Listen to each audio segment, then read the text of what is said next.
कि सरकारी मुलाजमीन को धमकियां देने पर इलेक्शन कमीशन ने वज़ीर आला खैबर पख्तूनख्वा को तलब कर लिया है। वज़ीर आला सुहेल अफरीदी और उम्मीदवार शहरनाज उमर अयूब ज़ाब्ता अखलाक की खिलाफ वर्जी पर कल तलब किए गए हैं। चीफ इलेक्शन कमिश्नर की सरबराही में अहम इजलास खत्म हो गया। इसी हवाले से मजीद बताएंगे हमारे नुमाइंदे उस्मान खान। उस्मान, बताइएगा क्या है ये मामला?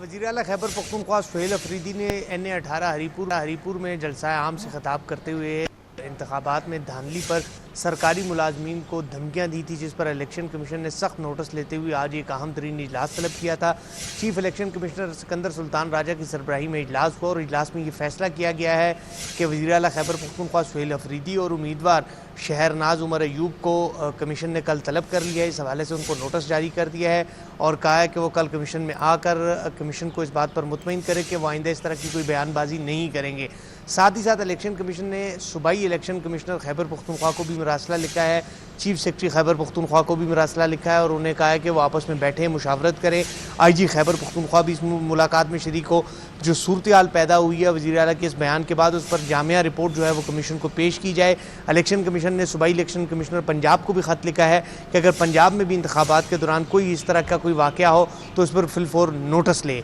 साथ ही साथ इलेक्शन कमीशन ने कहा है कि NA-18 हरीपुर में वज़ीर आला ने जिस तरह बयानबाजी की है, एक इश्तिहारी मफरूर मुजरिम जो है वो भी इसमें उनके साथ मौजूद था और इस तरह की बयानबाजी से इंतखाबात पर असर पड़ रहा है। जो अफसरान, सरकारी अफसरान ड्यूटी की खिदमत सर अंजाम दे रहे हैं वो मुतासिर हो रहे हैं और ख़ुसूसन वोटर्स जो है वो इस तरह के बयानबाजी से मुतासिर हो रहे हैं। इस तरह पुरअमन इंतखाबात करवाना, शफाफ इंतखाबात कराना मुश्किल होगा, जिस पर इलेक्शन कमीशन ने अब वज़ीर आला को कल तलब कर लिया है। साथ ही साथ उम्मीदवार शहरनाज उमर अयूब को भी तलब किया है। इलेक्शन कमीशन ने सेक्रेटरी डिफेंस जो है उनको भी मरासला लिखा है और सिविल आर्म्ड फोर्सेस जो है वो उनसे तलब की है कि अमन व अमान बरकरार रखने के लिए सिविल आर्म्ड फोर्सेस जो है वो भी NA-18 हरीपुर इंतखाबात में शरीक हों। साथ ही साथ इलेक्शन कमीशन ने सेक्रेटरी दाखिला कैप्टन रिटायर्ड खुरम आगा को भी मरासला लिखा है और उसमें उनको कहा है कि हल्के में सूबाई और वफाकी के साथ मिलकर अमन व अमान की यकीनी बनाने के लिए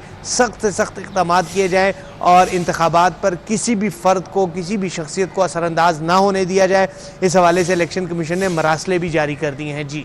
अच्छा उस्मान, हमें ये बताइएगा कि वो उम्मीदवार जिन्हें धमकियां में जिनसे बात की गई है और उनके साथ ज़ाब्ता अखलाक की खिलाफ वर्जी हुई है, उनका मौक़िफ़ क्या सामने आया है?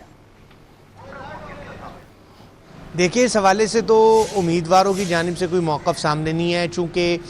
इस वक्त खैबर पख्तूनख्वा और पंजाब दो सूबों में बाई इलेक्शंस होने जा रहे हैं और NA-18 जो हरीपुर का हल्का है, अपोजिशन लीडर उमर अयूब की नाअहली के बाद ये खाली हुआ था, जिस पर उनकी अहलिया शहरनाज उमर अयूब इस इंतखाबात में हिस्सा ले रही है और मुस्लिम लीग नून के बाबर नवाज़ खान मद्दे मुकाबिल है। और गुज़श्ता दिनों में हरीपुर में एक जलसा हुआ था जो इंतखाबी जलसा होता है। वैसे तो इलेक्शन एक्ट के मुताबिक कोई भी सूबाई या वफाकी वज़ीर किसी किस्म के भी इंतखाबी जलसे में शिरकत नहीं कर सकता, वो बयानबाजी नहीं कर सकता, वो उस हल्के का दौरा नहीं कर सकते और उस हल्के में किसी किस्म के भी ऐलानात नहीं कर सकते। मगर वज़ीर आला ने जलसे में शिरकत भी की और शिरकत के साथ साथ जो सरकारी मुलाजमीन हैं उनको भी सख्त जो है वो धमकियां दी, संगीन नताइज की धमकियां दी कि वो इंतखाबी धांधली में मुलविस होते हैं। तो जिस पर इलेक्शन कमीशन ने गुज़श्ता रात ही सख्त नोटिस लिया था और नोटिस लेने के बाद जो है वो आज इजलास तलब किया था और chief election commissioner Sikandar Sultan Raja की सरबराही में इजलास हुआ था, जिसमें मेंबरान election commission, secretary election commission की जो कानूनी टीम है और जो DMO की रिपोर्ट थी वो कमीशन आई थी, उस रिपोर्ट पर मुशावरत हुई है मुफस्सल तौर पर। उसके बाद ही कमीशन इस नतीजे पर पहुंची है कि इस तरह सूबे का जो चीफ एग्जेक्टिव है, अगर वो इस तरह की बयानबाजी करेगा, चीफ एग्जेक्टिव की बयानबाजी के बाद सूबे में अमन-ओ-अमान की सूरत हाल ख़ुसूसन इंतखाबात पर असरअंदाज होना और इसको कंट्रोल करना बड़ा मुश्किल होता है, जिस पर आज कमीशन ने ये सख्ती से हिदायत जारी कर दी है और सुहेल अफरीदी को ये वाज़े कर दिया है कि वो आइंदा इस तरह की बयानबाजी भी ना करे और साथ ही साथ उनको कल यहाँ पर कमीशन में तलब भी किया है और उम्मीदवार शहरनाज उमर अयूब को भी तलब किया है कि वो भी कमीशन में पेश हों और अपनी सफाई दे के उन्होंने इस तरह का बयान क्यों दिया और अगर वो कमीशन को मुतमईन ना कर सके तो कमीशन इस हवाले से सरकारी मुलाजमीन को धमकियां दी गई हैं। हमारे नुमाइंदे उस्मान हमें अपडेट कर रहे थे, बहुत शुक्रिया।